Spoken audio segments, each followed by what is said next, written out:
So a very good morning to all of you friend, this is Gaurav और आप देख रहे हैं आपका अपना YouTube channel GK classes for preparation. दोस्तों, जैसा कि आपको पता है कि हम लोग पॉलिटी कवर करा रहे हैं अभी, और जो पिछली क्लास थी हमारी वो पॉलिटी की थी, और आज जो उसका सेकंड चैप्टर हम लेकर आए हैं धर्मनिरपेक्षता की समझ, यानी सेक्युलरिज्म के बारे में आज हम डिस्कशन करने वाले हैं। आज हम समझेंगे कि सेक्युलरिज्म जो क्या होता है और इसकी किस तरीके से हम लोग जो है चीजों को समझते हैं, वो हम जानने की आज कोशिश करेंगे। ठीक है, आप चैनल को लाइक, सब्सक्राइब और शेयर जरूर कर दीजिए। ठीक है, और टेलीग्राम चैनल से हमारे जुड़ने के लिए @GK क्लासेस फॉर प्रिपरेशन पे आप जा सकते हैं। ठीक है, मैंने लिंक जो लिंक दिया, लिंक में नंबर भी है, नंबर के थ्रू भी आप उससे ऐड हो सकते हैं। यहाँ पे आपको जो है जो जितने भी क्लासेस होती है, क्लासेस की PDF मिल जाती है क्वेश्चन के फॉर्म में। ठीक है, आपको जो इंपॉर्टेंट उससे जो क्वेश्चन होते हैं वो इंपॉर्टेंट क्वेश्चन उससे मिल जाते हैं। ठीक है, तो उम्मीद करता हूँ आपको क्लासेस अच्छी लग रही होंगी। आप लोग जो है चैनल को ज्यादा ज्यादा लाइक कीजिए, सब्सक्राइब कीजिए और शेयर कीजिए। ठीक है, और जो है आज जो टॉपिक है वो हमारा जो सेक्युलरिज्म है, यानी धर्मनिरपेक्षता। आज हम समझें कि धर्मनिरपेक्षता होता क्या है।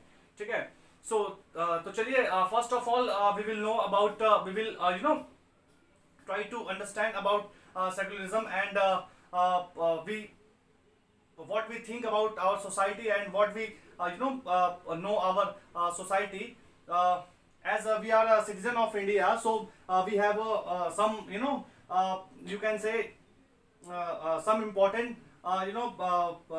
authorities give us some responsibility towards our society. तो चलिए देखते हैं कि क्या वो चीजें हैं जिसके बारे में हम लोग जानने की कोशिश करने वाले हैं। तो सबसे पहले, धर्म और आस्था के आधार पर किसी के साथ भेदभाव नहीं होना चाहिए। जैसा कि आपको पता है कि धर्म चाहे किसी का कुछ भी धर्म हो, ठीक है, वो किसी भी जाति का हो, किसी धर्म का हो, चाहे वो महिला हो, पुरुष हो या कुछ भी हो, किसी के साथ जो है भेदभाव नहीं होना चाहिए। हम फर्स्ट ऑफ ऑल जो हमारा जो सोसाइटी है वो सोसाइटी की जो है थिंकिंग होनी चाहिए। ठीक है, इस मान्यता पर आधारित है कि धर्म से संबंधित किसी भी तरह की जो है जो किसी भी तरीके का जो वर्चस्व है वो खत्म होना चाहिए। ठीक है, यही धर्मनिरपेक्षता का जो है मूल मंत्र है। यानी भारतीय संदर्भ में इसकी चर्चा अगर करें तो जो धर्मनिरपेक्षता है उससे हम क्या समझते हैं। धर्मनिरपेक्षता, आपको पता है कि भाई भारत जो है काफी बड़ा देश है, यहाँ जो भिन्नता का देश है, यहाँ तरह तरह के जो है धर्म है और अलग अलग धर्मों को मानने वाले लोग रहते हैं। ठीक है, तो उसमें क्या है, हमें क्या देखने को मिलता है कि हम देखते हैं कि जो चीजें हैं कि कई बार क्या होता है कि धार्मिक जो चीजें होती है, धार्मिक चीजों को लेके कई बार बवाल हो जाते हैं, झगड़े हो जाते हैं है ना। तो राज्य का काम यह है कि उन चीजों को संभालना, और इसके लिए राज्य को शक्तियां कौन देता है, तो हमारा संविधान। क्योंकि संविधान में वर्णित है किसी के साथ कोई भी भेदभाव नहीं होना चाहिए। जो कह सकते हो ना कि जिसका आबादी ज्यादा होगी, ठीक है, वो अल्पसंख्यक जैसे कुछ जो कम संख्या में लोगों को दबाने की कोशिश करेंगे, तो इस तरीके की चीजें नहीं होना चाहिए। सभी को बराबर का हक होना चाहिए, वो अल्पसंख्यक हो या बहुसंख्यक में हो। ठीक है, तो इतिहास में हमें धर्मनिरपेक्षता का इतिहास में हमें धर्म के आधार पर भेदभाव हम देखते हैं कि बेदखली और अत्याचार के अनेक उदाहरण जो है देखने को मिलते हैं। अगर हम बात करें जर्मनी की, तो जैसे मैंने पिछली क्लास में बात किया था कि जर्मनी का जो नेता था, जो हिटलर के बारे में आप सभी लोग जानते होंगे, उसके बारे में जरूर आपने सुना होगा। ठीक है, तो उसने क्या किया कि यहूदियों पर बहुत अत्याचार किए। ठीक है, यहूदी जो वहां जाती थी उनको वो घृणा की नजर से देखता था, वो कहता था कि ये गंदे लोग होते हैं, इस तरीके से मतलब उस पर काफी अत्याचार उन चीजों को लेके किया, इनको यहाँ से खत्म कर देना चाहिए। ठीक है, लाखों लोगों को धर्म के आधार पर मारा गया। ये चीजें हम 11th-12th क्लास की बुक में पढ़ेंगे। ठीक है, तो लाखों लोगों को धर्म के आधार पर मारा गया। ठीक है, उसके बाद जो है अब जो है यहूदी धर्म को मानने वाले जो इजराइल में जो मुसलमान हैं और जो ईसाई है, अल्पसंख्यकों के साथ जो अमानवीय व्यवहार जो है करते हैं, यानी उनके साथ अभी जो है अमानवीय व्यवहार इस तरीके से कर रहे हैं। ठीक है, तो सऊदी में जो सऊदी अरब जो है, सऊदी में आपको पता है कि मंदिर और गिरजाघर इस तरीके की जो चर्च वगैरह होते हैं, इसको बनाने की अनुमति नहीं है। तो हम देखते हैं कि ना ही ये लोग वहाँ पूजा पाठ के लिए जो है सार्वजनिक स्थल पर इकट्ठा हो सकते हैं, इस तरीके की मनाही है वहाँ पे। ठीक है, तो हम देखते हैं कि इन सभी उदाहरणों में एक धर्म के लोग अन्य धार्मिक समुदायों के साथ या तो भेदभाव करते हैं या उनका उत्पीड़न करते हैं, है ना, हरासमेंट करते हैं उनको धर्म के नाम पर।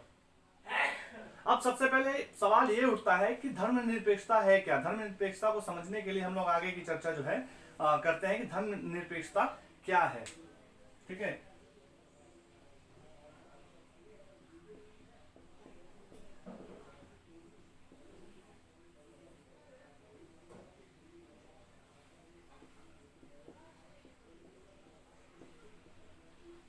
धर्मनिरपेक्षता क्या है। सबसे पहले हम धर्मनिरपेक्षता या सेकुलरिज्म को सबसे पहले समझते हैं कि सेकुलरिज्म क्या है। ठीक है, पिछले अध्याय में हमने पढ़ा कि भारतीय जो संविधान है उसमें मौलिक अधिकारों की व्यवस्था की गई है। जैसा कि आप सभी लोग जानते हैं, हमारे 6 मौलिक अधिकार है जो हमें संविधान से प्राप्त है और राज्य इनकी जो रक्षा करती है ना। तो ये अधिकार न केवल हमें राज्य की सत्ता से बचाते हैं बल्कि बहुमत की निरंकुशता से भी हमारी रक्षा करते हैं। जैसे मैंने बताया कि बहुमत में बैठे जो लोग हैं वो अल्पसंख्यकों के साथ भेदभाव ना करें, इसलिए जो है वो चीजें हमें देखने को मिलती हैं कि ये हमें जो है बहुमत की निरंकुशता से भी बचाता है। भारतीय संविधान सभी को अपने धार्मिक विश्वासों और तौर तरीकों को अपनाने की पूरी छूट देता है। ठीक है, सबके लिए समान धार्मिक स्वतंत्रता के इस विचार को ध्यान में रखते हुए भारतीय राज्य ने धर्म और राज्य की शक्ति को एक दूसरे से अलग रखने की जो रणनीति है वो अपनाई। ठीक है, हम देखते हैं कि धर्म को राज्य से अलग रखने की इसी अवधारणा को धर्मनिरपेक्षता कहा जाता है। यानी हम कह सकते हैं कि धर्म चाहे कोई भी हो, किसी भी धर्म का व्यक्ति हो, वो पूरी तरीके से अपने धर्म को मानने के लिए उसके धर्म की ओर उसका झुकाव या अपनी पूजा पाठ या पूजा अर्चना वो कुछ भी कर सकता है। ठीक है, उसको किसी तरीके की रोक टोक नहीं है, बशर्ते कि उससे किसी को कोई आपत्ति नहीं होनी चाहिए उस चीज से। ठीक है, उससे किसी को परेशानी, उससे कोई दिक्कत उसको दूसरों को नहीं होनी चाहिए। ठीक है, अब एक क्वेश्चन ये होता है कि धर्म को राज्य से अलग रखना महत्वपूर्ण क्यों है।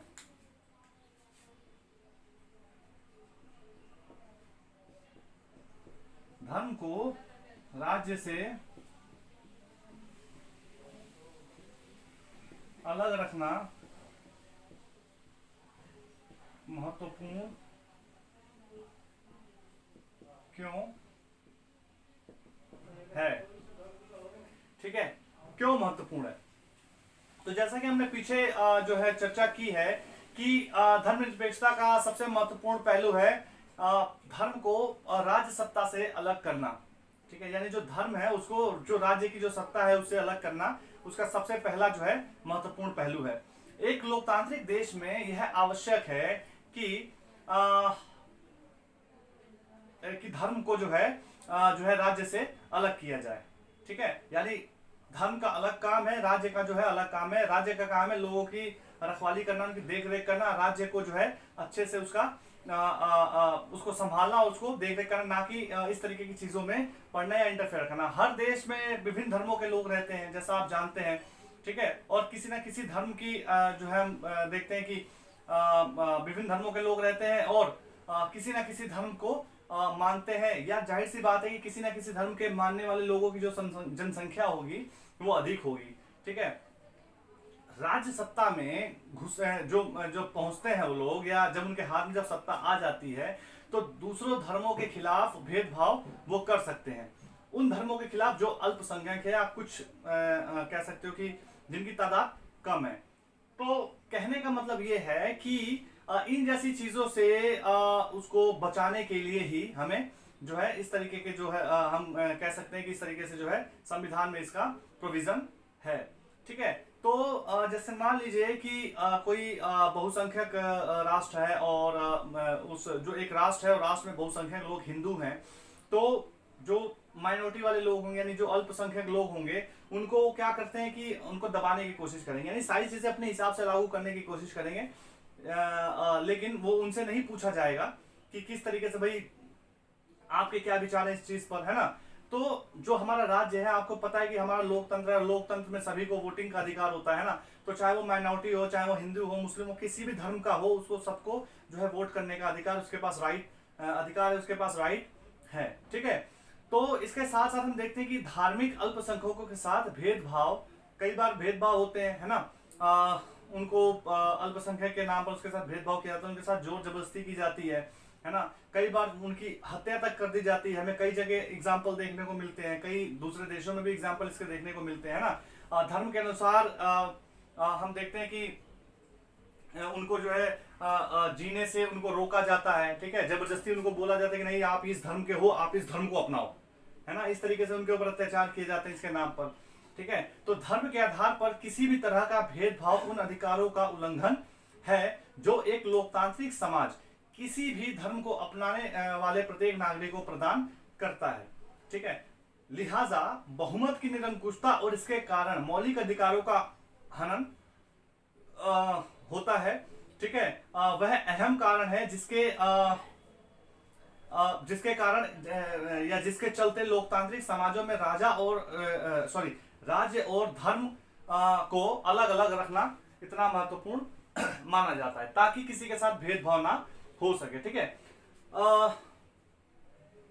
हम देखते हैं कि किसी भी धर्म को अपनाने का, हम कहते हैं कि किसी भी धर्म को अपनाने का, किसी भी धर्म का होने का, या किसी भी कोई भी पूजा पाठ करने का, कहीं भी मंदिर चर्च या गुरुद्वारा जाने का सभी को पूरा अधिकार है। यानी हम देखते हैं कि किसी भी तरीके से मतलब किसी भी धर्म को मानने का पूरा अधिकार हर एक व्यक्ति को है जो इस देश का नागरिक है, ठीक है। हम देखते हैं कि छुआछूत का विचार भी काफी पहले उभरता था और देखते हैं कहीं ना कहीं आज भी थोड़ी बहुत चीजें जो है हमें कहीं ना कहीं छिटपुट जो चीजें हैं देखने को मिल जाती हैं आज के समय में भी, जो आप देख रहे हैं कि जो आधुनिक समय इस समय जो है चल रहा है, ठीक है। 21वीं सदी में हम लोग पहुंच गए, लेकिन जो विचार है हमारे, वो विचार अभी तक कुछ लोगों के बदले नहीं है, वही रूढ़िवादी विचारों पे लोग चल रहे हैं, ठीक है। वो चीजें भी हमें कई बार देखने को मिल जाती हैं, ठीक है। तो अब हम बात करेंगे कि भारतीय धर्मनिरपेक्षता क्या है।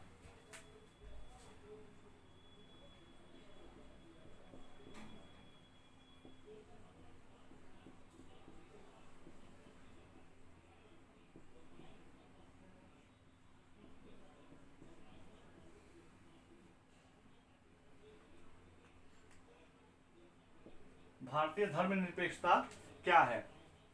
तो भारतीय संविधान में कहा गया है कि जो भारतीय राज्य है वो जो भारतीय जो राज्य है वो भारतीय जो राज्य है वो धर्मनिरपेक्ष रहेगा।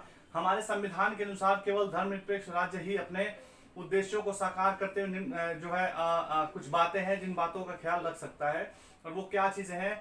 कोई एक धार्मिक समुदाय किसी दूसरे धार्मिक समुदाय को जो है दबाएगा नहीं, ठीक है। क्या कहा गया है कि कोई एक धार्मिक समुदाय किसी दूसरे धार्मिक समुदाय को नहीं दबाएगा। कुछ लोग अपने ही धर्म के लोगों को जो है दबाते हैं, उनका शोषण करते हैं, तो वो जो है नहीं कर पाएंगे, ठीक है। राज्य ना तो किसी खास धर्म को थोपेगा, यानी किसी जो एक पर्टिकुलर धर्म है उसको जो है वो किसी के ऊपर थोपेगा नहीं, और न ही लोगों की धार्मिक स्वतंत्रता छीनेगा। यानी सभी लोग धार्मिक रूप से स्वतंत्र है, वो चाहे किसी भी धर्म के हो, किसी मजहब के हो, किसी धर्म को मान सकते हैं, किसी धर्म को अपना सकते हैं। इस तरह के दबदबे को रोकने के लिए भारतीय राज्य कई तरह से काम करता है। पहला तरीका यह है कि वह खुद को धर्म से दूर रखता है, ठीक है। राज्य जो है धर्म से दूर रखता है, और भारतीय राज्य की बागडोर न तो किसी एक धार्मिक समूह के हाथों में है और न ही राज्य के किसी एक धर्म को समर्थन देता है, ठीक है। भारत में जो है कचहरी है, थाने हैं, सरकारी विद्यालय हैं और दफ्तर जैसे जो सरकारी संस्थान है किसी खास धर्म को प्रोत्साहन नहीं देते, ठीक है। और ऐसा संविधान में वर्णित है कि कोई मतलब इस तरीके के जो भी जैसे मान लीजिए कचहरी है, थाने हैं या सरकारी विद्यालय है, इस तरीके से किसी खास धर्म को जो है या कोई सरकारी संस्थान है वो किसी खास धर्म को प्रोत्साहन नहीं देगा, ठीक है। और इनसे किसी तरीके का प्रदर्शन करने की कोई अपेक्षा नहीं की जाती है, ठीक है। अब जैसे स्कूल का एग्जाम्पल ले लीजिए, हम देखते हैं कि जो सरकारी स्कूल है, सरकारी स्कूलों में इस तरीके की जो है चीजें उसको प्रोत्साहन नहीं दिया जाता है। किसी एक धर्म को, एक पर्टिकुलर धर्म को मानने का जो है या उसके ऊपर किसी तरीके का दबाव नहीं दिया जाता है, और ना ही स्कूल उसको इस तरीके से जो है उसको मान्यता दे सकते हैं, क्योंकि जो सरकारी स्कूल होता है वो सभी के लिए बराबर है। हर धर्म के व्यक्ति वहां पढ़ सकते हैं, लिख सकते हैं। बस भले ही जो निजी स्कूल है, निजी स्कूल में एक पर्टिकुलर कोई धर्म हो सकता है, या क्रिश्चियनिटी के आधार पर कर सकते हो, हिंदू के आधार पर कह सकते हो, मुस्लिम के आधार पर कह सकते हैं, ठीक है, हो सकते हैं, लेकिन सरकारी स्कूल में ऐसा नहीं हो सकता, ठीक है। क्योंकि जो सरकार है वो जो राज्य है वो राज्य के अंडर जो है वो जो सरकारें वो चलती हैं, और राज्य इस चीज को कभी बढ़ावा नहीं देता है, ठीक है। अब हम देखते हैं कि धार्मिक वर्चस्व को रोकने के लिए भारतीय धर्म जो निरपेक्षता है का दूसरा तरीका है अहस्तक्षेप की नीति। इसका मतलब है कि सभी धर्मों की जो जो भावना है उसका सम्मान करना और धार्मिक जो है क्रियाकलापों में दखल देने के लिए जो है हम देखते हैं कि किस तरीके से जो है ये सभी धर्मों के लोगों का सम्मान करता है राज्य, ठीक है। और धार्मिक क्रियाकलापों में दखल देने के राज्य कुछ धार्मिक समुदायों को कुछ विशेष छूट भी देता है, ठीक है। राज्य जो है वो कुछ धार्मिक समुदायों को विशेष छूट देता है, जैसे कि हम मान सकते हैं कि अगर मान लीजिए कि दिल्ली है, दिल्ली में या ऑल ओवर इंडिया हम देखते हैं कि everywhere important to wear helmet while you are driving bike. So हम देखते हैं कि अगर हम दिल्ली का एग्जांपल लें तो हम देखते हैं कि जो सिख समुदाय के लोग होते हैं वो सिर पे पगड़ी पहनते हैं, है ना। सिर पे पगड़ी पहनने के नाते उनको हेलमेट पहनने से छूट दी गई है, यानी उनके धर्म के आधार पर कुछ उनको विशेष छूट दिया गया है ना। ये चीज देखते हैं तो वो हेलमेट नहीं पहनते हैं, उनको जो है छूट दी गई है, ठीक है। तो ये चीजें हमें देखने को मिलती है, यानी किसी धार्मिक समुदायों को कुछ विशेष छूट दी गई है, हम देख सकते हैं। तो वो चीजें भी हमें देखने को मिलती हैं।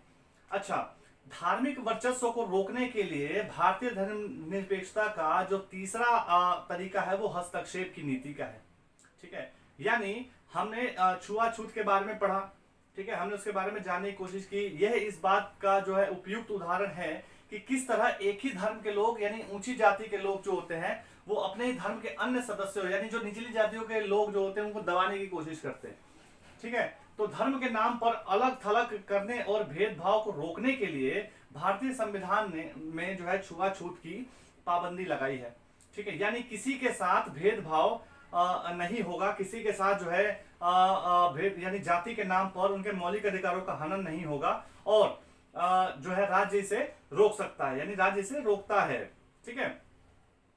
राज्य का हस्तक्षेप जो है सहायता के रूप में भी हो सकता है, यानी हम देखते हैं कि भारतीय संविधान जो है धार्मिक समुदायों को अपने स्कूल व कॉलेज खोलने का अधिकार देता है, जो है गैर जो हम देखते हैं कि प्राथमिकता के आधार पर राज्य से उन्हें सीमित आर्थिक सहायता भी मिलती है ना। यानी कुछ जो धर्म है उन धर्मों को विशेष जो है छूट दी जाती है, उनको आर्थिक सहायता भी दी जाती है, अब वो अपने कॉलेज अपने संस्थान वगैरह वो खोल सकते हैं, ठीक है। तो इसके साथ साथ हम बात करें अगर दूसरे देशों की कि जो हमारा जो धर्मनिरपेक्ष है वो जो हमारा धर्मनिरपेक्षता सेकुलरिज्म है वो दूसरे देशों के सेकुलरिज्म से कैसे अलग है, यानी दूसरे देशों से कैसे अलग। धर्मनिरपेक्षता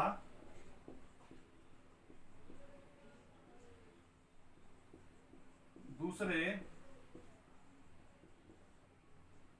देशों से कैसे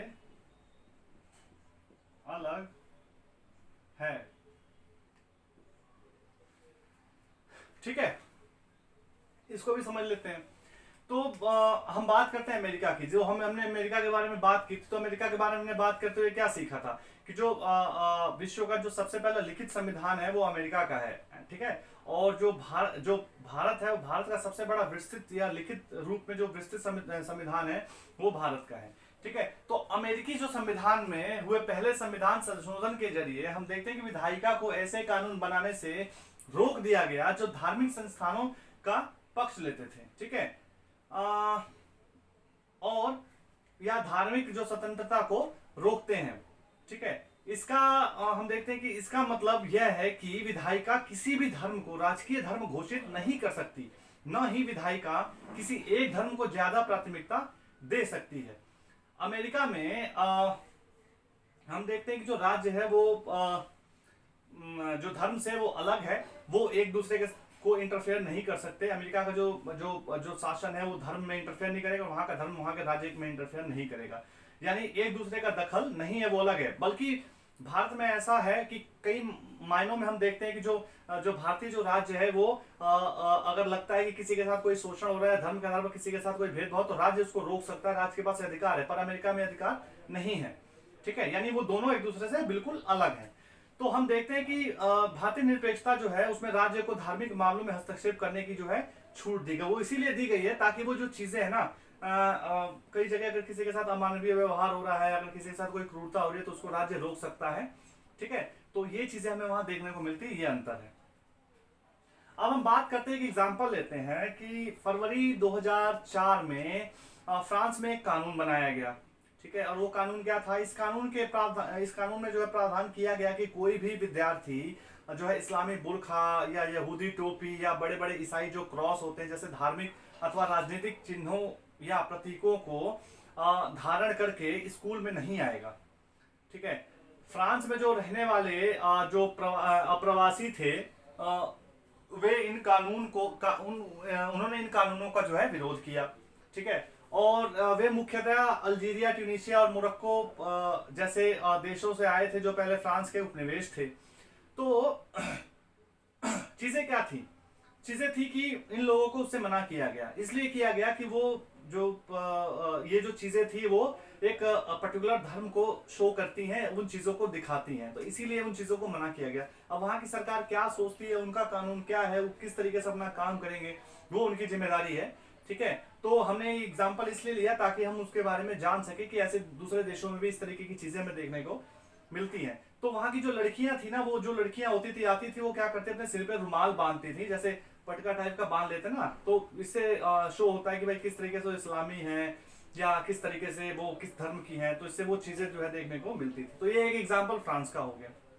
हमने अमेरिका के बारे में बात कर ही ली कि किस तरीके से अमेरिका जो धर्म प्रेक्षकों को देखता है और किस तरीके से वहां का जो राज्य है वो किस तरीके से पृथक है। वो राज्य और धर्म दोनों एक दूसरे से अलग अलग चीजें जो है वो अपना अलग अलग जो है रास्तों पर चलते हैं और किस तरीके से एक दूसरे के मामलों में इंटरफेयर नहीं करते। तो ये चीजें थी। तो ये था धर्मनिरपेक्षता, हमारा जो चैप्टर था, चैप्टर 2, ठीक है। पॉलिटी का चैप्टर 2 यानी 8th क्लास की बुक हम कवर करा रहे हैं, ठीक है।